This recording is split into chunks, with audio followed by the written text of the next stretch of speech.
ठाकुर होना आसान नहीं होता है। कभी कासिम तो कभी गजनी से भिड़ा ठाकुर। हार तो तय थी पर लड़ा ठाकुर। यानी ठाकुर पर जो कविता मनोज झा ने कही उस पर काउंटर है कि ठाकुर ने क्या क्या किया। हारना ही था, वो अकेले लड़ा था। क्या जन्मभूमि ये तुम्हारी नहीं थी, फिर क्यों अकेला लड़ा ठाकुर।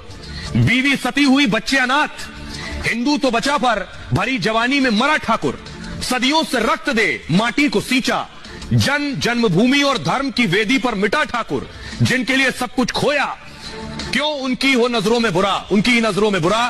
फिल्मों का ठाकुर, कहानियों किस्सों का ठाकुर, कविताओं का ठाकुर। जब दुबक बैठे थे घरों में सब तमाशबीन, तब पीढ़ियां युद्ध भूमि में बलिदान कर रहा था ठाकुर। आज बुद्धिजीवी पानी पी पी कर बरगलाते और कोसते हैं कि आखिर कौन है ये ठाकुर। कौन बताए उन्हें कि कफन केसरिया करके, मूंछों पर ताव देकर मौत को गले लगाने वाला जाबाज ही था ठाकुर।